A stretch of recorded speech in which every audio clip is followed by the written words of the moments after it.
Kaya mo pa ba?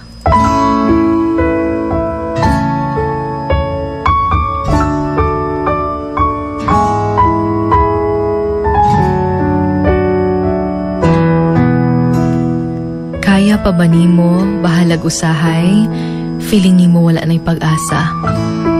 Kaya mo pa ba kahit na minsan nararamdaman mong parang mag-isa ka na lang palang lumalaban?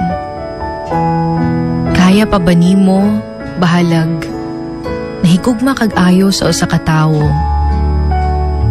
pero kabalo ka nga di ay ikaw ang taong nahigugmaan pud niya?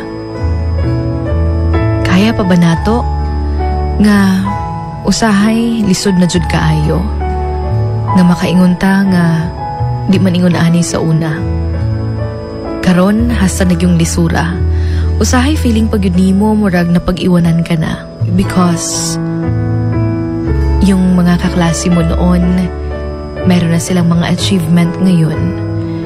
Yung mga taong kaedad mo nasa ganyang sitwasyon na sila sa buhay. Samantalang ikaw siguro makaingon ka nga naapagid ko ani nga moment sa akong life. Kailan kaya ako makakaabante? Kailan kaya ako makaka-move forward into something nga makaingon ko nga okay na ko, nga hayahay na jud ko? Kaya mo pa ba?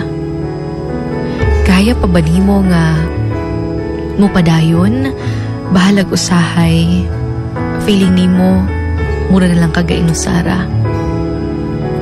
Kayanon pabagyod nimo bahala og usahay, feeling nimo murag wala na jud mo'y pag-asa?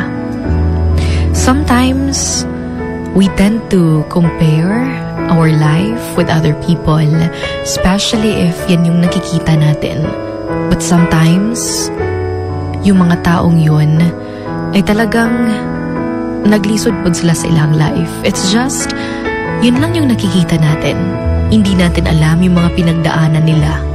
Kaya naman we must always learn to appreciate whatever na meron tayo. Because just like you, tayong lahat, we're also struggling in different ways nga lang. No, usahay nga makaingon ka nga nganong kailangan pa man ko moagi ani nga situation. Bakit ko nga ba pinagdadaanan yung mga ganitong bagay kung pwede man lang pag human ako eskwela, makatrabaho, muhayay. Pero hindi po ganyan yung buhay. We really need to work hard for something, especially if that something is really for you.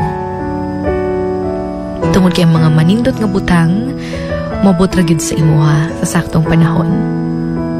If you were to ask, if kaya mo pa ba? Ang tubag dapat is, oo, bahalag usahay feeling nimo dili na. Because there's always hope. There's always tomorrow. Usahay, di lang nato dayon makita.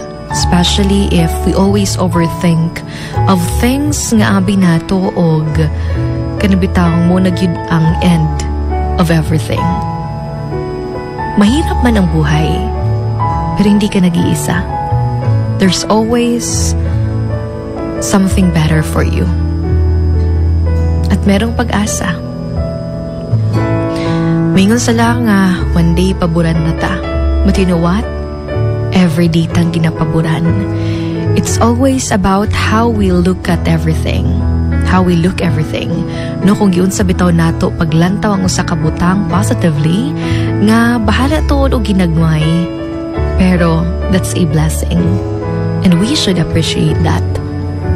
Also, sa kung anumang bagay na meron ka ngayon, may it be trabaho, pamilya, friends, at kahit ano pa, always be thankful for that.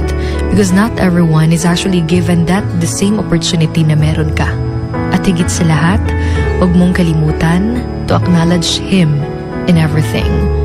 Because sometimes, kapag nakukuha na natin yung mga bagay na matagal na nating gusto, usahay makalimut na magpasalamat. Also, always remember na ang pagtulong po sa, of course, sa kapwa natin is also important. Because in that way, you're being blessed. Because those people na tinulungan mo, yun talaga yung mga taong mag-hope din at magpipray din na naway gabayan ka pa at bigyan ka pa ng sobrang daming blessings. Kaya mo pa ba? Well, kayang-kaya mo pa. This is your Hugot Babe Sugar Dolly on Wild FM 103.1, and this is Emotions Going Wild, and I'll be with you until 3 this